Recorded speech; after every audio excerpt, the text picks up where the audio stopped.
would you go so far as to use the word rebuke? You did say that it's clearly a message for the Prime Minister, but is it a rebuke or is it a kind of warning, a kind of gentle direction, nudging of direction for the third term of the government? Because the RSS always speaks in a very nuanced manner, I think we should also use a similar kind of a description. Yes. He has pointed out a disagreement with the BJP and Mr. Modi in a very polite manner. That is the way I will actually write if I am actually writing a piece on this speech and then what it means in the long term. He's calling for consensus, something which consensual politics is something that Mr. Modi has, so far at least, not been known to have displayed. There have been a few occasions where he's taken back some of the decisions, but only when pushed to the wall. Land acquisition and farm bills. Barring that, we do not find any other real example.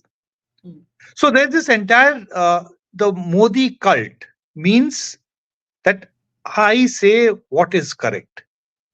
And those who disagree with me are not with the nation.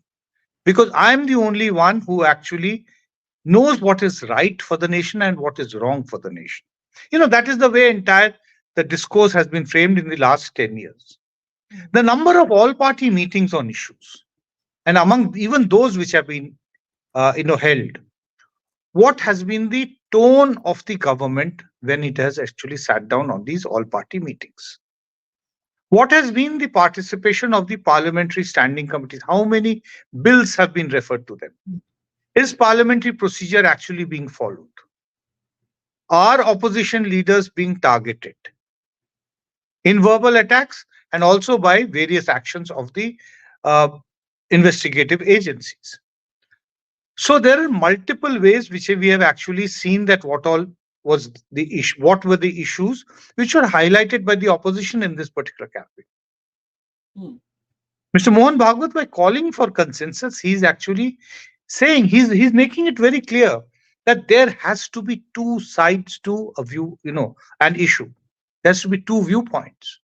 If we have a viewpoint, the others are also entitled to have a viewpoint. So is it a speech Yeah. against unilateralism?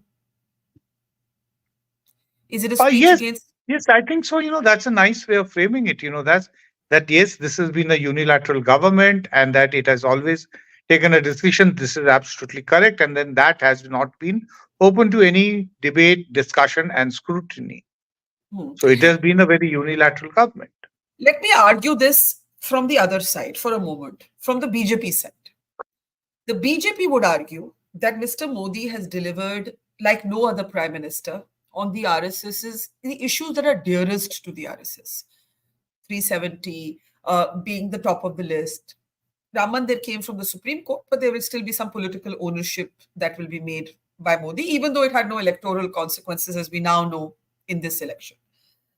He has moved forward on uniform civil code. Some states have moved forward and so on. The last point is Modi still remains the BJP's best ticket to power. Can the RSS afford to rap Modi on the knuckles? I think the RSS has always a very long-term view. The RSS is not looking only at the Modi era and after that what? Their approach is actually, if anybody is actually looking at 2047, I would say it is the RSS, not Mr. Modi. He's not going to be around in 2047 for all practical purposes, unless there is some, actually a miracle and, anyway. So I think, as part of its long-term view, it is of the view that lot of what this government has not done and lot of what it has done are not properly balanced. That there needs to be some, needs to be a course correction.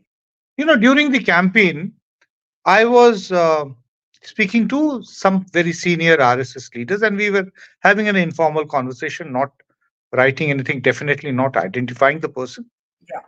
So I made the point, that what is the real problem with Modi ji? After all, he's done everything what has been your core agenda.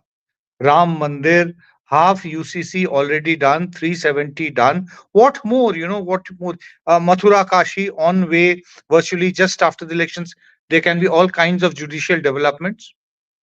So this gentleman smiled that you have written on the Sangh Parivar for a lot of, for several years and decades. He says, याद करिए उन चीजों को जो 1990 के दशक में शुरुआत में हो रहा था जब हम लोगों ने वामपंथ के साथ स्वदेशी जागरण मंच को शुरू किया था. हिंदुत्व का मतलब, I was a bit perplexed at why is he suddenly talking about स्वदेशी जागरण मंच. He said हिंदुत्व का मतलब सिर्फ मंदिर मंदिर करना नहीं है. Not just these issues. It also means egalitarian politics. बोलते अगर आप दीनदयाल उपाध्याय को अंत्योदय, उनका फिलॉसफी अंत्योदय को अपने पार्टी, अपने सरकार का बिल्कुल फिलोसॉफिकल गाइड बुक मानते हैं, then why is not those objectives being reflected in what this government is doing, promoting egalitarianism? Why does the Prime Minister say, this specific question came up, that one interviewer asked in the series of interviews which Mr. Modi gave, that the disparity between the richest and poor, and Mr. Modi very funnily replied that, to kya kare ki, should we all have, or everybody becomes poor? So this gentleman, from the RSS said, that this is not the way to respond. You have to have respect for the poor. Venkaiah Naidu's statement also talking about the poor.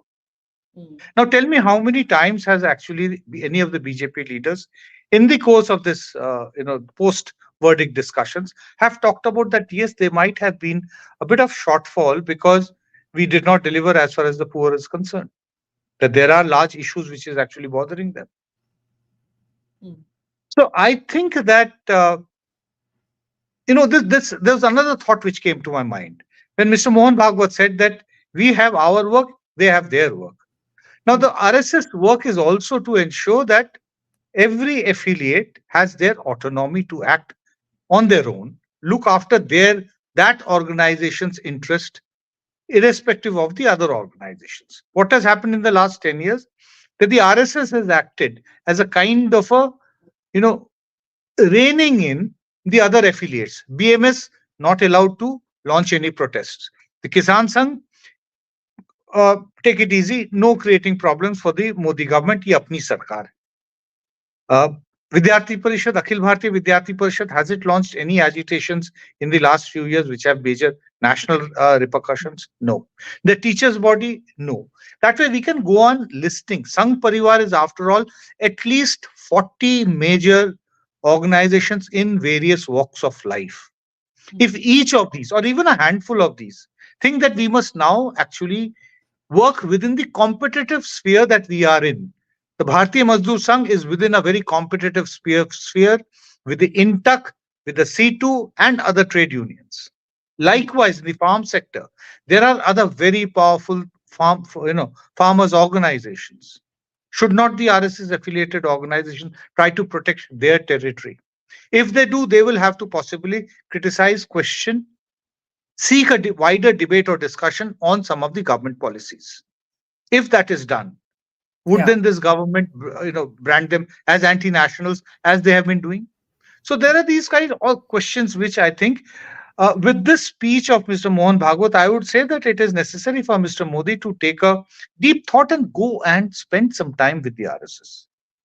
It cannot function. It cannot function with the kind of hostility which is inherent in Mr. Mohan Bhagwat's speech.